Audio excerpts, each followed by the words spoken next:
할렐루야. 우리 주님의 놀라운 평화가 여러분의 심령마다 흘러 넘치시길 축복드립니다. 수요일에 뵈니까 또 반갑고 좋습니다. 앞뒤 좌우에 있는 분들에게 다시 만나서 행복합니다, 이렇게 한번 인사해 주십시오.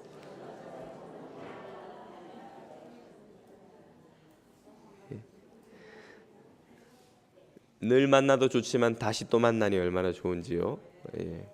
우리가 볼 때마다 야곱이 형 에사의 얼굴을 볼 때 하나님 얼굴을 본 것처럼 우리도 그런 기쁨이 우리 모두 서로 볼 때마다 넘쳐나기를 축복드립니다.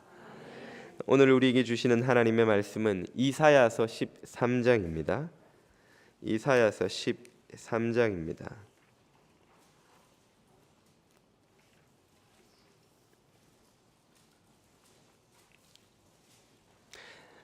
이사야서 13장 982페이지를 자매님과 형제님들이 한 절씩 읽겠습니다. 시작. 아모스의 아들 이사야가 바벨론에 대하여 받은 경고라. 너희는 민둥산 위에 기치를 세우고 소리를 높여 그들을 부르며 손을 흔들어 그들을 존귀한 자의 문에 들어가게 하라.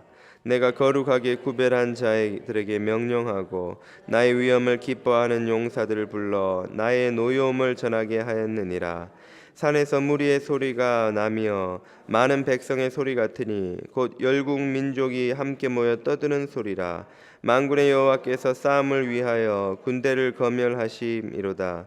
무리가 먼 나라에서 하늘 끝에서 왔으며 곧 여호와와 그의 진노의 병기라. 온 땅을 멸하라 함이로다. 너희는 애곡할지어다. 여호와의 날이 가까웠으며 전능자에게서 멸망이 말 것이미로다. 그러므로 모든 손에 힘이 풀리고 각 사람의 마음이 녹을 것이라. 그들이 놀라며 괴로움과 슬픔에 사로잡혀 해산에 임박한 여자같이 고통하며 서로 보고 놀라며 얼굴이 불꽃 같으리로다.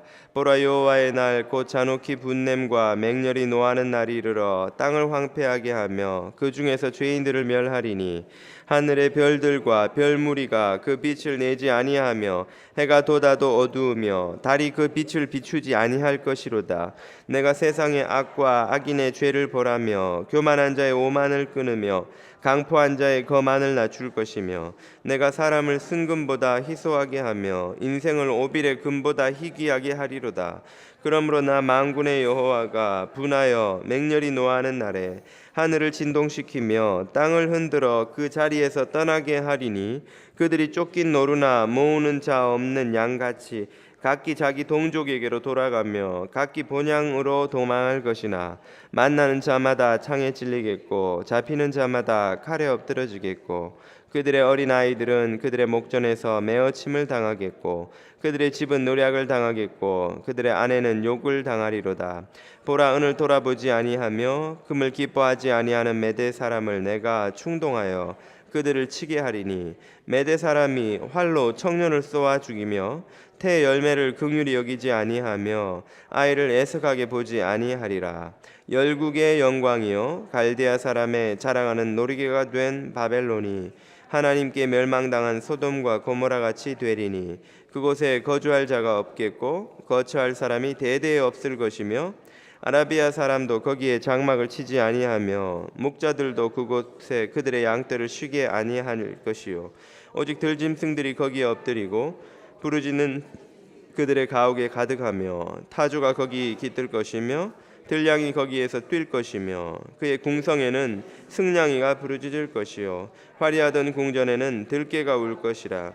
그의 때가 가까우며 그의 날이 오래지 아니하리라. 아멘.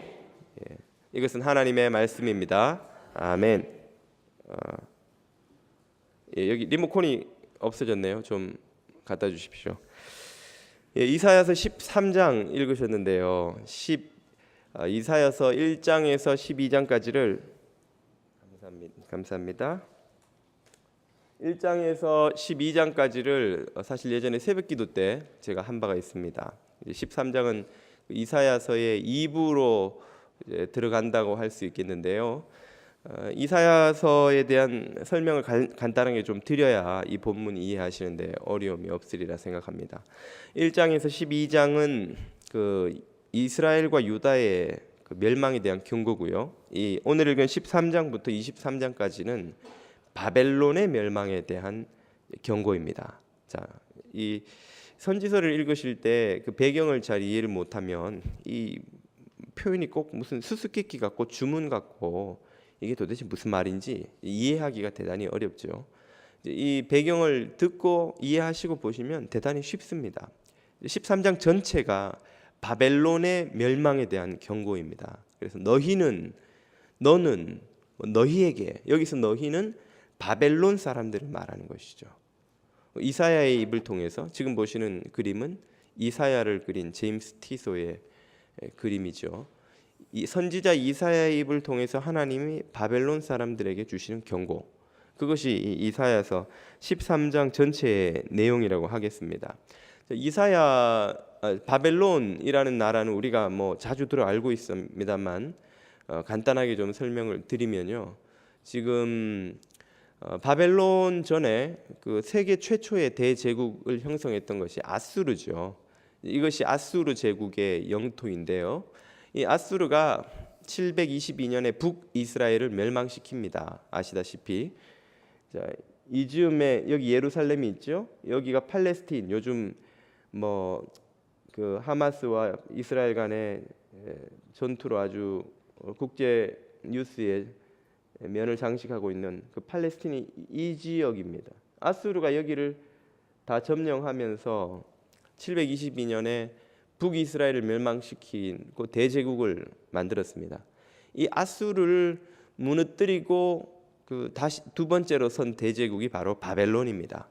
아까보다 조금 넓은 지역을 묘사하고 있는데요. 여기가 이스라엘이고 지금 붉게 표현된 것이 이 바벨론 제국입니다. 이 바벨론 제국이 586년경에 남유다를 마저 멸망시키죠. 그럼으로써 이제 하나님의 나라의 꿈을 갖고 시작된 이스라엘은 북왕국과 남왕국이 다 망합니다. 이 남왕국을 멸망시키는 데는 바벨론이 하나님의 도구로 쓰임 받았다고 그렇게 선지서들이 계속해서 말씀하고 있죠. 그런데 이 바벨론이 나중에 이 아수르를 멸망시킬 때 동맹을 맺었던 메대 제국, 메대 바사 제국이라고도 하고 오늘날의 그 이란 땅에 있는 나라죠.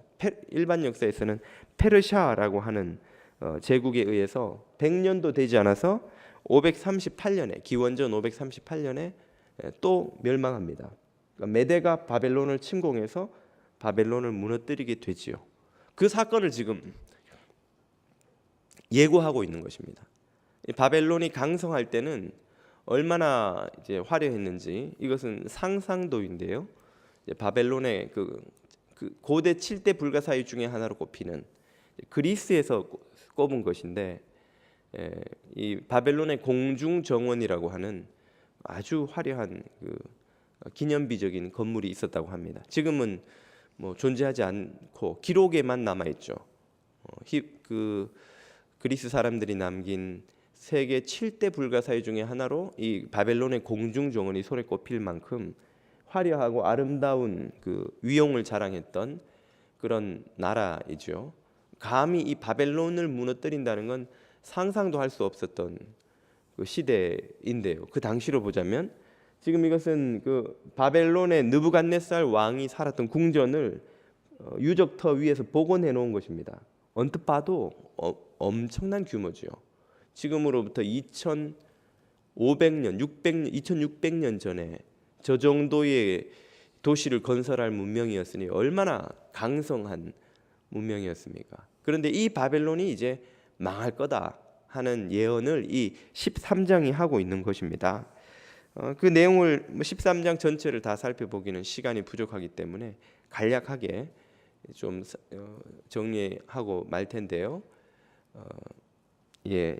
몇 구절만 한번 보겠습니다. 먼저 1절, 아모스의 아들 이사야가 바벨론에 대하여 받은 경고라고 하죠. 무슨 경고입니까? 바벨론이 어떤 일을 당할 것인지를 6절에서 8절 또 13절에서 16절이 소개합니다. 6절 보시죠. 너희는 애곡할지어다. 여호와의 날, 심판의 날이 가까웠고 전능자에게서 멸망이 임할 것이고 7절 그러므로 모든 손에 힘이 풀리고 각 사람의 마음이 높고 8절 그들이 놀라고 괴롭고 슬프고 해산이 임박한 여자같이 고통하고 서로 보고 놀라며 얼굴이 불꽃 막 두려움에 사로잡혀서 빨갛게 질렸다 이런 의미겠죠. 그렇게 될 것이다. 13절 뭐 중간에도 같은 내용입니다만은 13절 가보시면요. 그러므로 나 만군의 여호와가 분하여 맹렬히 노하는 날에 하늘을 진동시키며 땅을 흔들어 그 자리에서 떠나게 하리니 14절 그들이 쫓긴 노루나 모으는 자 없는 양같이 각기 자기 동족에게로 돌아가며 각기 본향에게로 도망할 것이나 15절 만나는 자마다 창에 찔리겠고 잡히는 자마다 칼에 엎드러지겠고 그들의 어린아이들은 그들의 목전에서 매어침을 당하겠고 그들의 집은 노략을 당하겠고 그들의 아내는 욕을 당하리라. 엄청난 재앙을 당한다. 사실 여기서 묘사된 이 재앙들은 모두 바벨론이 자신이 점령한 나라들에 가서 한 짓들입니다. 바벨론에게 그 침공을 당한 나라들은 다 죽거나 포로로 끌려가거나 뭐 참혹한 일을 당했죠. 그 자기가 그 점령하면서 했던 일을 똑같이 당하게 될 거다 이 말이죠. 누구로부터? 17절 18절에 나오죠. 보라 은을 돌아보지 아니하며 금을 기뻐하지 않는 메대 사람을 내가 충동하여 그들을 치게 하리니 18절 메대 사람이 활로 청년을 쏘아 죽이며 태 열매를 긍휼히 보지 아니하며 아이를 애석하게 보지 아니하리라. 자, 메대는 아까 제가 설명을 좀 드렸죠. 지금 이 바벨론 제국 오른쪽에 동쪽에 있는 이 메대 여기를 바사 제국이 사실은 통합했기 때문에 흔히 메대 바사 제국 이렇게 말합니다. 페르시아죠, 페르시아. 이 페르시아 제국이 바벨론 제국을 삼키죠. 침공해서 바벨론 제국을 무너뜨리고 세 번째 대제국으로 패권을 쥐게 됩니다. 이 메대 사람들을 내가 일으켜서 너희 바벨론을 쳐 무너뜨리겠다. 그렇게 되면 어떻게 됩니까? 19절에서 22절 보십시오. 열국의 영광이요 갈대아 사람의 자랑하는 놀이개가 된 바벨론이 이 화려했던 바벨론이 말이에요. 어떻게 된다고요? 하나님께 멸망당한 소돔과 고모라 같이 되고 20절 그곳에 거주할 자도 없고 거처할 사람도 없고 아라비아 사람도 거기 장막을 치지 않고 이제 아라비아 사람이라는 건 베두인족을 말하는 것인데요. 이 사람들은 돌아다니면서 양을 치면서 텐트를 쳤다가 또 가고 쳤다가 가고 하는 이런 이주 유목민족입니다. 그 유목민조차도 거기는 너무 땅이 황폐해서 그쪽으로는 안 온다 이 말이에요.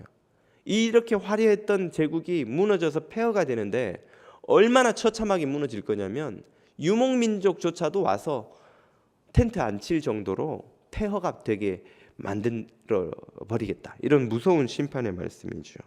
목자들도 그들의 양떼를 쉬게 하지 아니할 것이요 21절 오직 들짐승들만이 거기 엎드리고 부르짖는 짐승이 그들의 가옥에 가득하며 타조가 거기 깃들 것이며 들량이 거기서 뛸 것이며 22절 그의 궁성이 아까 보셨죠? 느부갓네살이 자랑하던 이건 지금 복원해놔서 이렇게 화려한 것이지 처음에 발굴됐을 때는 무너지고 그 위에 흙이 덮이고 해서 그냥 허허 벌판처럼 그렇게 돼 있었죠. 그 궁성이 있던 자리가 어떻게 됩니까? 승냥이가 부르짖을 것이요 화려하던 궁전에는 들깨가 울 것이라 그의 때가 가까우며 그의 날이 오래지 아니하리라. 이 말은 그 심판의 날이 멀지 않아서 닥칠 것이다 이 말이에요. 바벨론이 지금 그 화려함을 자랑하고 있지만 그 날이 얼마 남지 않았다. 그 너무 자랑하지 마라 이런 뜻이. 곧 심판의 날이 온다. 아니 도대체 왜 바벨론이 이런 이토록 영광스럽고 이토록 강성하던 나라가 이렇게 순식간에 이 대제국이 100년도 안 돼서 무너지고야 맙니까? 그 이유를 9절 11절이 이렇게 말해주죠. 9절 보십시오. 보라 여호와의 날 곧 잔혹히 분냄과 맹렬히 노하는 날이 이르러 땅을 황폐하게 하며 그 중에서 죄인들을 멸하리니 11절 내가 세상의 악과 악인의 죄를 벌하며 교만한 자의 오만을 끊으며 강포한 자의 거만을 낮출 것이며 바로 여기서 바벨론의 멸망의 원인이 등장하죠. 그것은 이 바벨론 제국의 교만입니다. 교만. 바벨론이 강성했지만 이 강성함으로 이 그 점령지, 자신들이 점령한 나라에 아주 포악한 짓을 하죠. 아까도 말씀드렸듯이 이 아이들을 메어치고 집을 노략하고 여자를 욕보이고 하는 이 모든 일들이 다 바벨론 제국이 그들이 점령한 나라들에서 그대로 한 짓입니다. 피지배 계층을 아주 포악하게 다스리고 그 장정들은 죽여버리고 여자들은 끌고 가서 노예로 삼고 놀이기로 삼고 또 아이들 끌고 와서 노예로 삼고 그리고 남아있는 사람들도 저항하지 못하도록 이 사람들이 민족 혼혈 정책을 씁니다. 그러니까 끌어다가 다른 정복지에 가서 풀어놓고 그 정복지 있는 사람을 끌고 와서 이 지역에 풀어놓고 그래서 서로 피가 섞이게 만들어버려요. 그러면 자기 민족의 고유한 정체성을 잃어버리게 되고 저항 의지가 꺾이게 되니까 이제 그렇게 하기 위해서 아주 잔혹한 방식으로 통치를 합니다. 바로 그것을 이 본문은 바벨론의 교만으로 묘사하고 있어요. 바벨론이 얼마나 교만한지 그 오만, 그 교만을 하나님께서 벌하시겠다는 것입니다. 이 바벨론은 하나님의 심판의 도구로 쓰였는데 그러나 그들은 그들의 강성함과 그들의 승리가 자신들의 능력과 자신들의 자격인 줄로 생각을 했던 것이죠. 그것이 교만이요 오만이요 이런 멸망의 원인이라는 것입니다. 오늘 이 교훈은 우리들에게 큰 도전을 줍니다. 우리 한국 교회가 지금 겪고 있는 일이 이 바벨론이 겪고 있는 일과 크게 다르지 않다는 생각이 많이 듭니다. 한국 교회에 많은 일들이 있지만 참 올 초에도 상징적인 사건이 하나 있었죠. 한국 교회에 교단은 다르지만 그래도 엄청난 영향을 미친 분으로 조용기 목사님, 세계 단일 교단으로 세계 최대 교단이죠. 순복음 교회. 단일 교회로 한때 60만 교인을 헤아렸던 엄청난 영향력을 가졌던 목사님이 아니십니까? 그분이 법정에 서셔서는 아들의 그 주식 투자 실패에 공금을 아들이 그 국민일보 공금을 횡령해서 주식 투자를 했다가 실패한 돈을 메꾸려고 교회 돈을 또 빼서 그걸 메워준 거예요. 주식을 또 사준 거죠. 그러면서 교회에 약 130억의 손해를 끼치고 또 30억 가까운 세금을 또 포탈하고 세금을 30억을 포탈했으면 그 실제 돈은 얼마쯤 되는 걸까요? 하여튼 그 죄목으로 참 그분이 한국 교회에 크게 존경받는 한경직 목사님 같은 분은 아니지만 그분의 위치나 그분의 평생의 사역의 행적이 한국 교회에 미친 영향이나 대사회적인 영향력이라는 건 어마어마한 거거든요. 교회 안 다니는 사람도 조용기 목사님을 몰랐던 사람은 거의 없어요. 다 아는 거예요. 그분이 크게 존경받는 분은 아니라도 적어도 그분의 영향력을 부인할 수 있는 사람은 아무도 한국에는 없었던 분인데 그런 분이 징역 3년에 집행유예 5년 참 수치스러운 선고를 받고 아들은 징역 3년 형을 선고받고 법정 구속됐죠. 그 자리에서 구속되고 다행인지 조용기 목사님은 구속은 면하고 그냥 집행유예로 1심에서 선고를 받았지만 그 후로 2심 상고 항소한 기사는 제가 봤고요. 3심을 했나요? 아직 안 했죠. 최근에 기사를 못 본 것 같은데. 왜 조용기 목사님 같이 한국 교회에 큰 족적을 남긴 분이 그렇게 수치스러운 몰락을 겪습니까? 요즘에는 순복음 교회 그 장로님들이 조용기 목사님 퇴진 운동을 벌인다고 그래요. 그 순복음 교단은 목사가 기소를 당하면 형이 선고되기 전에라도 교회에 그걸 면직을 당한다 그러나요? 교회 그걸 직분을 내려놔야 되는데 그분은 형이 확정됐는데도 불구하고 계속해서 교회 사역 외부 사역을 하니까 순복음교회 장로님들이 조영기 목사님 퇴진 운동을 벌인다는 거예요. 이거 얼마나 참 모욕적인 상황입니까?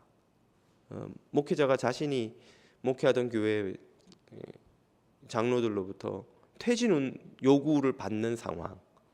왜 그런 일이 벌어진 것일까요? 우리 한국교회 조영기 목사님의 문제가 아니라 한국교회 전체의 문제입니다.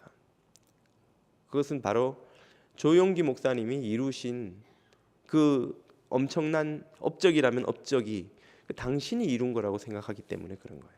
내가 뛰어나서 이렇게 되고 내가 이 교회를 일궜다 하고 생각하니까 교회 돈을 그냥 뭐 가져다 쓰셔도 아무런 길티 필링이 없는 것이죠. 왜? 뭐 회사 오너가 자기 회사 돈 쓰는 거하고 똑같이 생각을 하니까 말이죠. 제가 예전에 한국에 있을 때 순복음교회에서 뭐 몇 주년 행사인지 모르겠는데 잠실 운동장에서 뭐 무슨 몇 주년 기념 행사를 한다 그래가지고 신문에 난 걸 봤는데 깜짝 놀랐어요.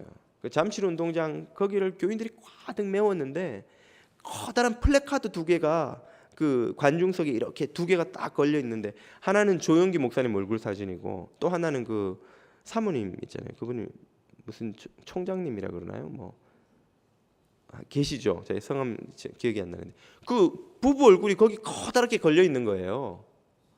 아니 교회에서 뭐 창립 기념주일 행사를 하는데 십자가나 예수님의 뭐 성화가 이렇게 걸렸다면 또 모르겠습니다만은 목사님하고 사모님 얼굴이 그 잠실 운동장을 멀리서 찍은 사진에서도 아주 깨끗하게 보일 정도로 거대한 얼굴 사진이 거기 딱 걸려 있는 거예요. 관중석을 이렇게 딱 덮고 그걸 딱 보는 순간 이 순복음 교회는 주님의 교회가 아니라 조영기 목사님의 교회구나 이 생각이 딱 드는 거예요. 제가 볼 때는 이미 그때부터 이 멸망의 이 단초가 제공됐다고 저는 생각이 됩니다. 목사가 아무리 교회를 위해서 많은 것을 수고를 하고 또 많은 열매를 맺었다 할지라도 목사뿐 아니라 모든 교우들이 마찬가지죠. 교회를 위해서 아무리 많은 수고를 하고 뭘 남겼다 할지라도 그 어떤 것도 사실은 그 자신이 이룬 것이라고 할 수 없는 것이죠. 그것을 자기가 이뤘다고 생각하는 순간 그거야말로 오늘 본문이 말하는 이 오만이요 교만이라고 할 수 있는 것입니다. 사도 바울이 고린도전서 9장 27절에 이렇게 고백한 적이 있죠. 내가 내 몸을 쳐서 복종하게 함은 내가 남에게 전파한 후에 자기가 도리어 버림이 될까 두려워함이로다. 바벨론처럼 될 수 있다는 거예요. 교회 지도자도 일꾼도 교인들도 바벨론이 하나님의 도구로 쓰임 받았지만 교만 때문에 그 자신도 멸망에 이르는 것처럼 바울도 자기가 이토록 그 초대교회를 위한 큰 선교의 도구로 쓰임 받았지만 자기 자신도 교만과 오만에 빠지면 하나님께 버림받는 심판에 이를 수 있다는 긴장감을 이 사도 바울은 가지고 있었던 것이죠. 아마도 조영기 목사님과 같은 분들이 실패한 지점이 바로 여기인가 아닌가 싶습니다. 이런 영적 긴장감이 사라져버린 것이죠. 나는 내가 교회를 위해서 얼마나 많은 것을 했는데 내가 이 교회 얼마나 중요한 존재인데 내가 하나님께 버림받을까? 이런 생각이 교만이요 오만이요 멸망의 지름길이라는 것이죠. 예수님께서 제자들에게 가르쳐 주신 바가 있죠. 누가복음 17장 10절을 보면요. 이와 같이 너희도 명령받은 것을 다 행한 후에 이르기를 우리는 무익한 종이라 우리가 하여야 할 일을 한 것뿐이라 할지니라. 다 행한 후에 뭐라고 말해야 된다는 거예요. 우리는 무익한 종이에요. 종. 그것도 무익한 쓸모없는 종이에요. 그런데 어떻게 우리가 직분을 받았고 어떻게 봉사를 합니까?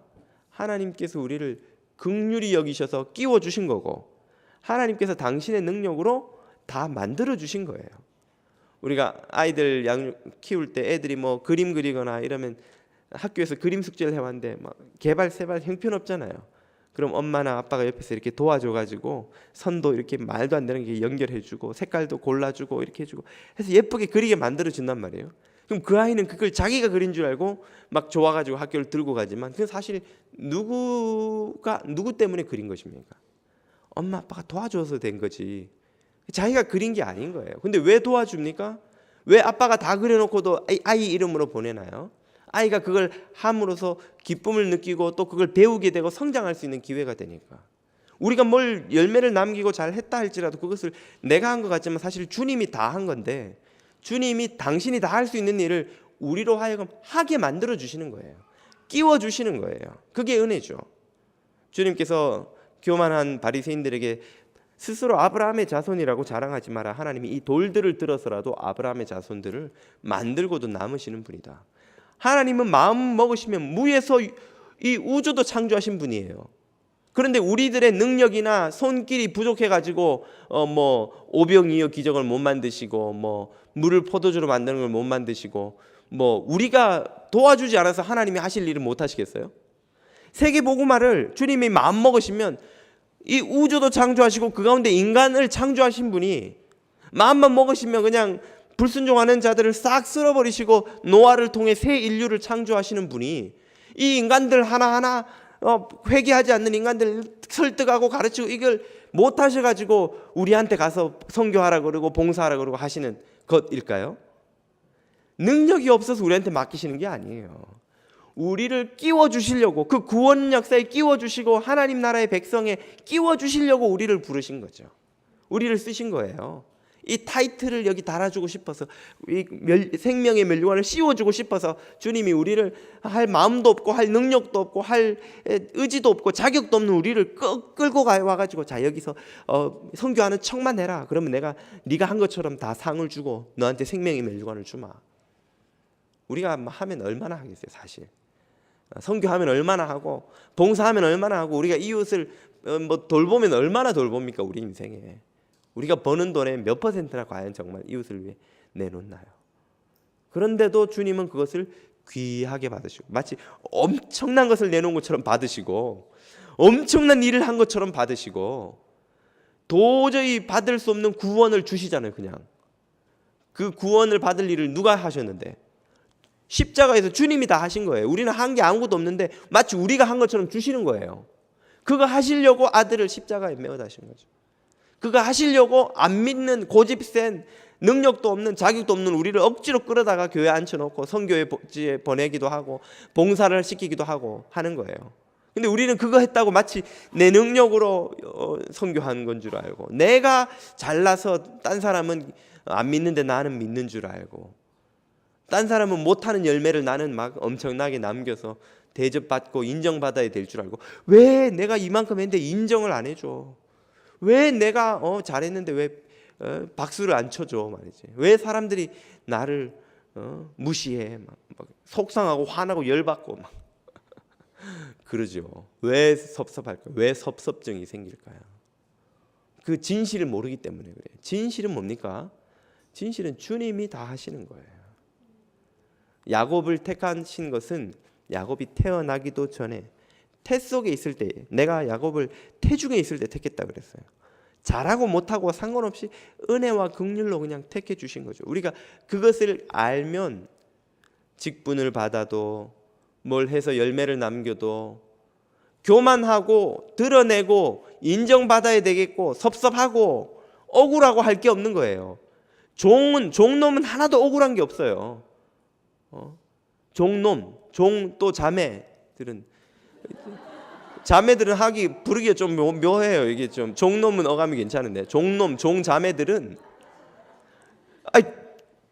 그러잖아요. 주님이 말씀하시는 종이 말이지 주인 오시면 밥 대접 다 하고 주인 잘 때까지 기다렸다가 자기도 자고 먹지 어디 그거 밖에서 일하고 왔다고 주인한테 밥 내놓으라는 종이 어디냐는 말씀처럼 우리가 좀 섬겼다고 인정받아야 되고 안 인정 안 해준다고 섭섭하고 억울하고 이러면 그게 종입니까? 그 주인이지 주인. 그게 바로 이 바벨론이 지금 처한 상황인 거예요. 자기가 주인인 줄 아는 성도들. 한국 교회가 오늘 우리 한국 교회가 내가 교회를 위해서 이만큼 했고 우리 교회가 이만큼 크고 이렇게 화려하고 내가 교회에 이만한 업적을 남겼고 이 공로의식에 사로잡혀 있어서 바벨론이 돼가는 거예요. 바벨론처럼 교만과 오만에 빠지고 그 결과 멸망에 이르게 되는 것이죠. 참으로 겸손한 종들만이 하나님의 은혜를 입습니다.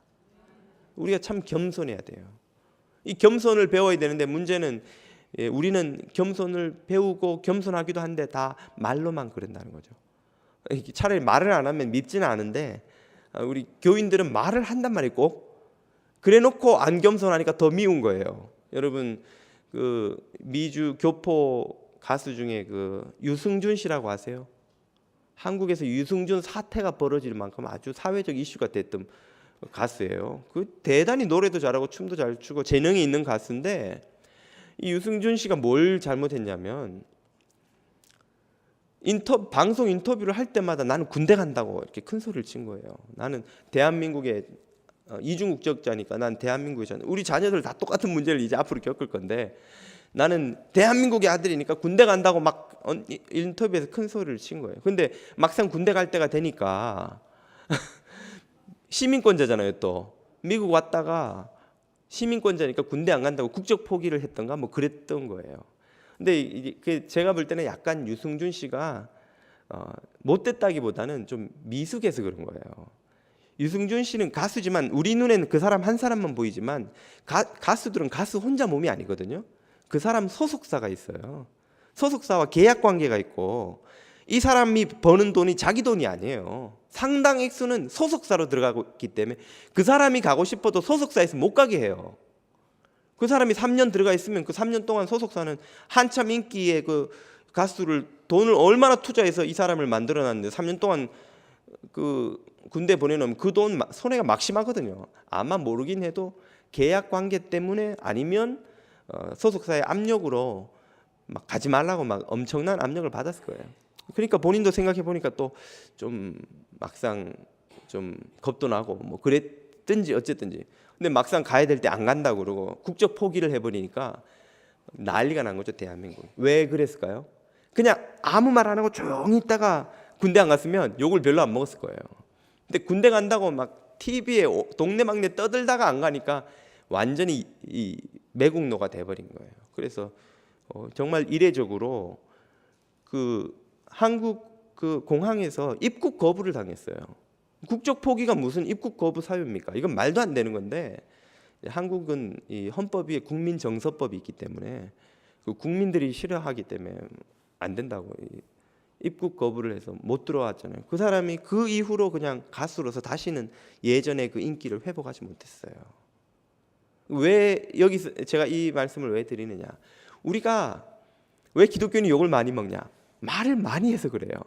목사로서 좀 뒷골이 땡기는데 목사는 맨날 말만 하는 사람이라서 우리는 겸손 막 늘 말한단 말이에요. 어디 가서 저는 좀 겸손한 편인데요 이렇게 말하면서 근데 실제로 행동을 보면 막 전혀 겸손하지 않은. 겸손은 자기가 말한다고 겸손해지는 게 아니죠. 정말 겸손은 말로서 표현할 수 있는 것도 아니고 말한다고 되는 것도 아니고 그것은 우리 몸에 오랫동안 정말 오랜 시간이 다른 것보다 충성이나 절제보다 더 어려운 게 겸손이에요. 가장 맺기 어려운 성령의 열매가 저는 겸손이라고 생각합니다. 이 겸손은 우리 내면에서부터의 변화가 이루어져서 밖으로 맺히는 열매거든요. 겸손한다는 것은 말로 겸손하다고 하는 것이 아니라 그 사람의 내면의 태도가 겉으로 열매 맺히는 것을 보고 겸손해졌다는 걸 알 수 있는 것이죠. 그러면 어떤 열매가 그 겸손의 증거입니까? 첫째는 섬김입니다. 섬김. 집에서 종놈이 섬깁니까? 아니면 주인 어른이 섬깁니까? 종 자매들이 섬기나요? 우리 마나님이 섬깁니까? 당연히 종들이 섬기죠. 자기가 종이라고 생각하는 사람은 섬기는 거예요. 자기가 주인이라고 생각하는 사람은 안 섬겨요. 그리고 오히려 대접을 받아야 되는데 왜 대접을 안 해주냐고 그러죠. 가끔 교우들이 이렇게 교회 와가지고 어떻게 이 교회는 이런 것도 안 해줍니까? 어느 교회 가니까 이건 해주던데요. 이런 분들이 왕왕 있죠. 그런 분들은 아직도 자기가 이 교회에서 나 주인이다 이렇게 생각해요. 대접받아야 된다. 종들은 어떻게 합니까? 종들은 유구무원이에요. 종이 말하는 법 보셨어요? 종이 말하면 뭐도 맞아요. 쓸데없는 소리 하지 말고 가서 일해. 주인한테 맞아요. 종은 아무 말 안 하고 그냥 섬겨요. 빈 게 보이면 자기가 채워요. 구멍이 보이면 자기 가서 메워요. 이게 종입니다. 종의 증거는 섬김을 보면 알 수 있는 거죠. 두 번째 겸손의 증거는 평화입니다. 종은 주인하고 다투지 않아요. 누가 다툽니까? 주인이라고 생각하는 사람들이 다투는 거예요. 이 스토어 내 거야 라고 생각하는 사람이 그 주인 분쟁 소유권 놓고 싸우는 거예요. 누가 주인이냐 놓고, 누가 종이냐를 놓고 싸우는 사람들 보셨어요? 내가 더 낮은 종이에요. 그리고 싸우는 사람 보셨어요? 거기는 싸움이 일어나지 않습니다. 종들끼리 만나면 싸움이 일어나지 않아요. 종은 섬기는 거 말고는 할 게 없으니까요. 그럼 싸움이 일어나는 건 주인끼리 만나니까 싸우는 거예요. 내가 주인인데 네가 왜 주인 행세해? 네가 어떻게 주인이야? 내가 주인인데. 그러면 싸움이 일어나는 거예요. 종의 증거, 겸손의 증거는 평화입니다. 평화, 화목. 그래서 예수님도 할 수 있으면 모든 사람과 더불어 화목하라. 바울의 말이군요. 모든 사람과 더불어 화목하라 그랬던 것이죠. 마지막으로 겸손의 증거는 감사입니다. 감사. 종은 밥 한 끼만 먹어도 감사한 거예요. 아이고, 우리 아버지 어머니 종 밑에서 나도 종놈으로 태어나가지고 평생 배고픔을 살았는데 밥 한 끼만 배불리 먹어도 얼마나 감사하고 기쁜지요. 그러나 주인은 이제 반찬을 따지죠. 이 반찬이 이게 뭐야? 이게 밥이 이게 설었어. 질어. 이거는 누구예요? 주인이죠, 주인. 우리가 집에서 남편이 밥상 받는 태도를 보면 이 인간이 겸손한 종인지 주인 노릇하는 도련님 노릇하는 인간인지 금방 알 수 있게 되죠. 아니, 아내가 밥을 지어주는 것만 해도 무릎 꿇고 감사와 겸손으로 받아야 할 인간이 말이죠. 뭐 밥이 맛이 있니 없니 반찬이 이러니 저러니 그런 남편을 보시거든 우리 자매님들께서 말씀해 주십시오. 바벨론을 기억하라. 이렇게 이게 망해요. 그렇게 밥 투정하고 원망하고 불평하고 하다가는 어느 순간인가 보따리 하나 짊어지고 갈 곳 없이 떠도는 날이 올지도 몰라요. 바벨론처럼 망할 날이 올지도 모르는 것입니다. 예. 정말 밥 해주는 아내가 있다는 걸 고마워해야죠. 예. 부모님이 계시다는 걸 고마워해야 돼요. 자녀들이 속썩이기도 하지만 여러분, 속썩여도 자녀가 있는 게 좋아요, 없는 게 좋아요? 속썩여도 그 자녀가 있는 게 고마운 거예요. 겸손한 사람은 자녀가 있는 게 고마운 거예요. 왜 옆집은 하버드 가서 장학금 받는데 너는 또 이러냐? 어느 집사네 누구는 연봉이 얼마래더라. 너는 지금 39 고개를 향해 가는데 시집도 못 가고 이 인간다 속썩이고. 그래도 있는 게 감사한 거예요. 그 딸이 나한테 있는 게 감사해요. 그 아들이 있는 게 감사해요. 겸손의 증거는 감사입니다. 감사. 우리 성도들의 입에서는 집에서도 감사가, 교회에서도 감사가, 일터에 가서도 감사가. 이 일터가 있다는 게 어디예요? 나는 왜 연봉 안 올려주나? 저 사람은 집 사고 차 바꾸고 하는데 나는 왜 연봉도 안 올려주고 왜 이 돈 갖고 힘들게 살아야 되나? 예. 그럴 땐 바벨론을 기억해야 됩니다. 바벨론을. 하나님이 우리에게 얼마나 큰 것을 주셨는데 그것이 당연한 것이냐, 내 것이냐, 그렇게 생각하면 그때부터 교만의 덫에 빠지는 거예요.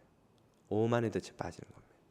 감사가 사라지고 불평이 그 자리를 채우고 화평이 사라지고 다툼과 원망이 그 자리를 채우고 섬김이 사라지고 갈등이 그 자리를 채우게 되는 것입니다. 사랑하는 교우 여러분, 저와 여러분의 마음에는 주님을 닮은 겸손이 자리 잡기를 축복합니다. 그래서 섬김과 평화와 감사의 열매를 맺는 저와 여러분 다 되시기를 축복드립니다. 함께 기도드리겠습니다. 생명과 은혜 주님 감사합니다. 오늘 이 저녁 생명의 말씀으로 우리를 깨워주시니 감사합니다. 교만한 바벨론의 멸망을 통해 우리가 도전을 받고 교훈을 얻고 깨달아서 우리도 주님 같은 겸손한 마음 품고 겸손의 열매인 섬김과 평화와 감사의 열매를 날마다 가정에서, 일터에서, 교회에서, 우리가 가는 곳마다 어디든지 다 맺게 하여 주시옵소서. 예수님 이름으로 기도드립니다. 아멘. 하늘의